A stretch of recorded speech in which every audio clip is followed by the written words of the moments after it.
mid-Atlantic thing going on, and as you know, it's a pet hate of mine that we just don't have more and more kind of Irish accents going on. You're talking about the Christian actor. Yeah, it's exactly what I'm talking about, exactly. So, of course, there was a few girleens like that and a few fellas who came along like that, but I have to say the standard was very, very high. So, I think I brought along a freshness. Great wealth of experience. Brezzy, what are you bringing from your own... I'm talking about your own CV almost. Yeah, well, I think the thing with the four of us, we're all bringing completely different kind of traits to the competition, and that's what makes it interesting for me, and I'm sure for the audience. Sure. But I think I seem to come from the more technical side of it, and the voice, and treating it like an actual, like a muscle. Yeah. Because what I've been doing for the last couple of years is more vocal production rather than performing, and I've learned a lot about it. And I think our personalities are completely different, but we do... They do complement each other, and I think it's hard to tell. I do go down the technical route, which some people might find a little bit hard to listen to, but it's what I know and it's what I do. And as Brian's got his thing, Sharon's got her thing. And Sharon, what's your thing? What are you bringing to the party? She's the sneaky one. Yeah. sneaky core. He calls me sneaky core. Why are you sneaky core? Because I pushed the button very late a couple of times, and then they were kind of like, "Oh, you went for it. We should have gone for it." Oh, I see.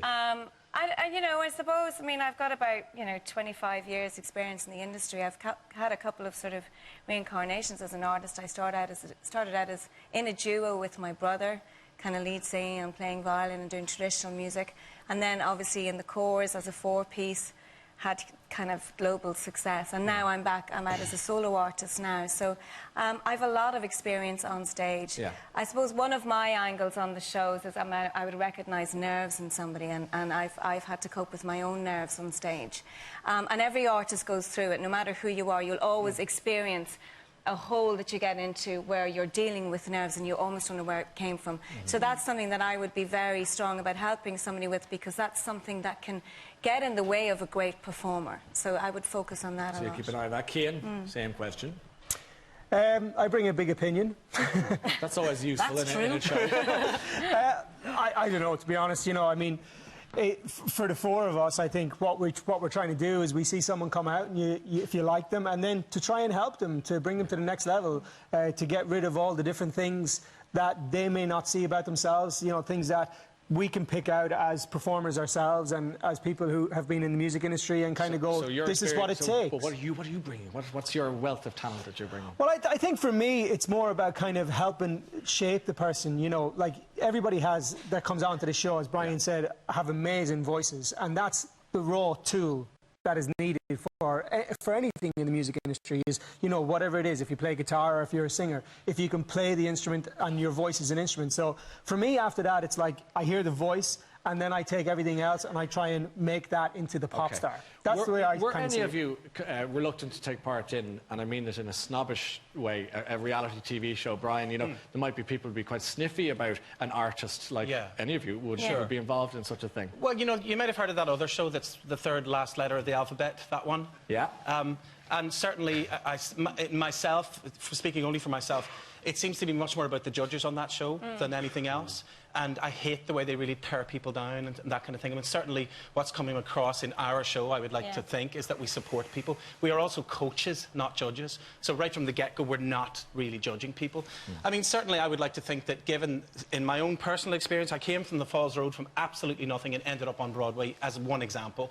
So if I can do that, I'm saying to my singers, you can absolutely do it. So just come on that journey. What about you, Brezzy? You'd be kind of, again, the cooler end of the pop market and cooler? No, one could argue. Yeah, the taller. Would you have got a bit of a slagging from the lads about Not really. The thing is, like, I see, say, some of the reality shows, I don't put them in the bracket as the music industry. The music industry, to me, is rehearsing in a sweaty rehearsal room, can't afford to pay for your rehearsals. It's going up and down. Ireland or the UK in a transit van, trying to build a fan base. It's about being told no 100 times till somebody says yes. It's about hardship. And I think, often with a lot of reality shows, they bypass all that, and that's the entertainment industry. That is not the music industry. I do not put them in the same bracket as me or any of the guys here. And I think something like The Voice, a lot of the people who entered The Voice have gone on that journey.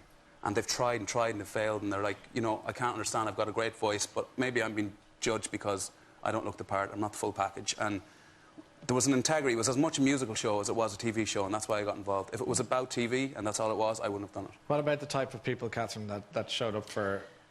Well, that's it, because I would say the stereotype of shows like that, if you're a serious musician or if you're a serious singer, you kind of tend to bypass the reality end of things because it does have a negative stereotype. And if it doesn't work out for you then later on in your career, it's always seen as more difficult to kind of get back up on the ladder again. But we had, auditioning, because I was like backstage and I, meeting moms and dads and everybody else. And we had people who've released albums, who have been singing in bands for years, who have, proper serious musicians and singers. And I was actually so delighted because when we can say the X Factor, yeah? But when the X Factor came over, right? They, and Simon Cowell was sitting on his high horse saying to Louis that we're not coming back to Ireland again because the talent isn't there.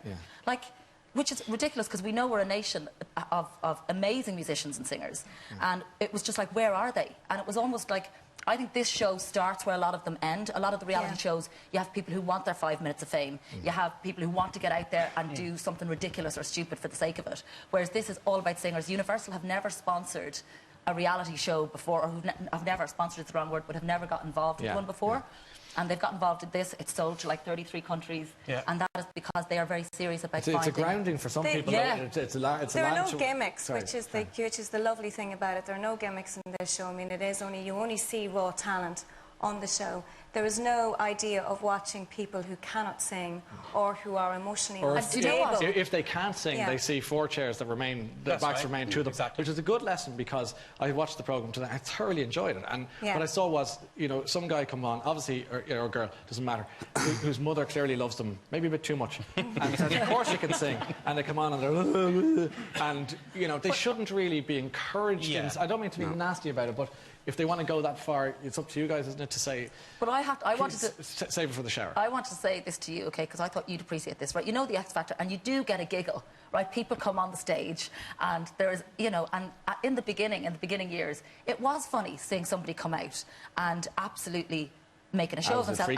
And it was a bit of a freak show, and it was funny. But then it became predictable, and then it became unfunny. But my thing was, where's going to be the humour and the entertainment in this show? And that actually comes from this crew.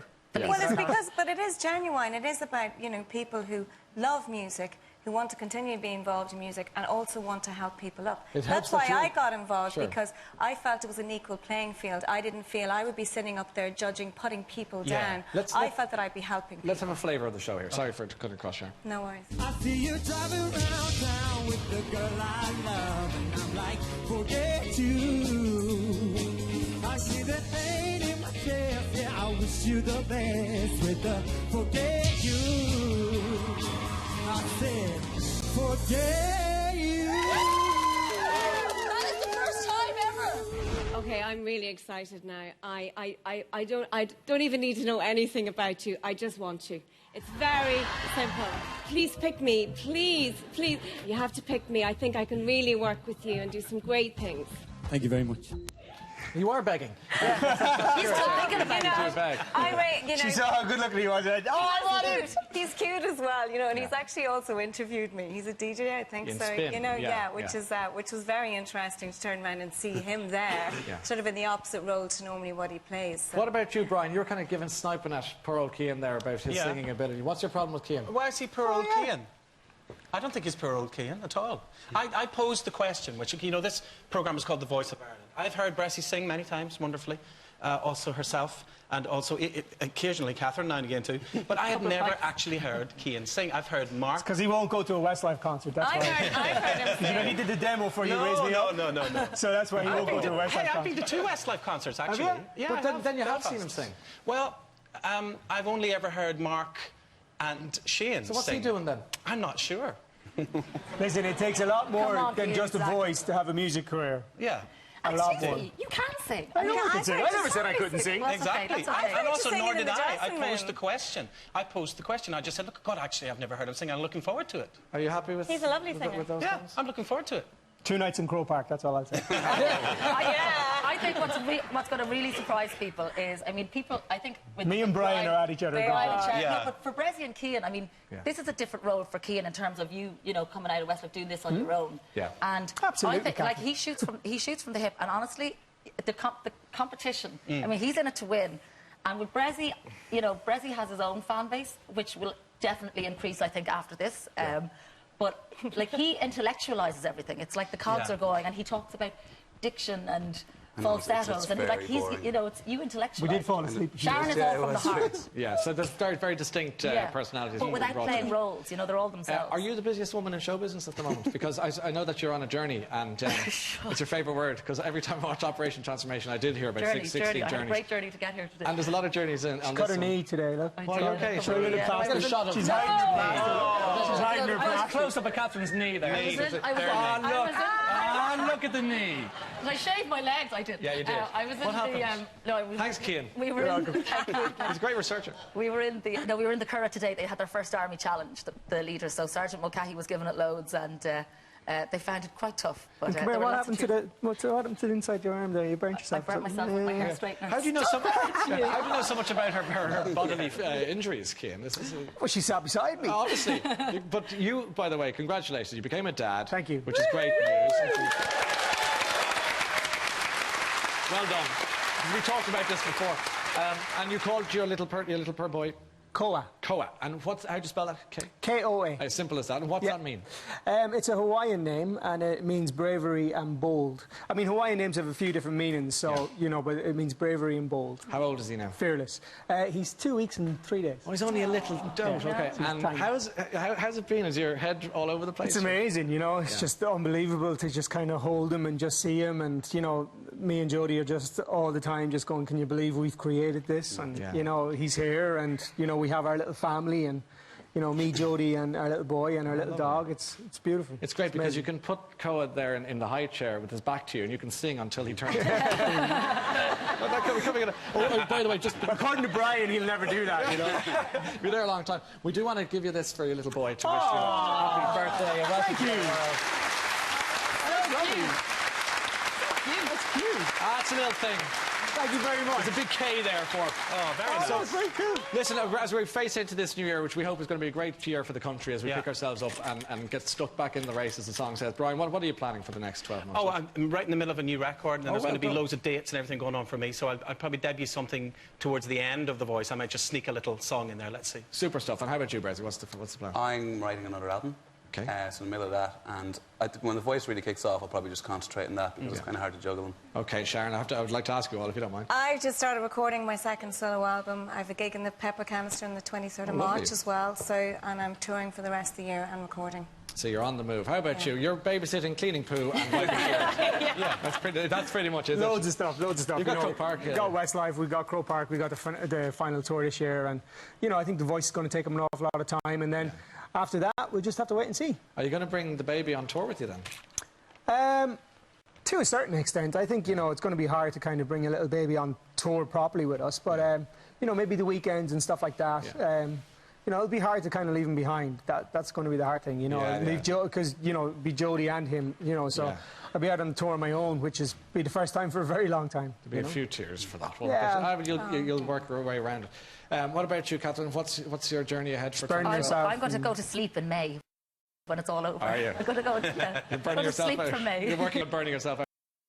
Listen, good luck with the show. As I say, watch it today. Thank you. I thoroughly enjoyed it, and I think people will do so. Sunday night, 6:30 is a good time on RTE1. Have a great new year. Good luck with the program. Thanks for coming. Ladies and gentlemen, the Voice panel. And friends. Okay. On to our next guests. A #1 album, a series of rave reviews, and a Meteor Award are just a few of the achievements my next guest has enjoyed in a relatively short career. They're actually for the child, Kian. Staying with them. Her current album, according to the Irish Times, establishes her as one of our...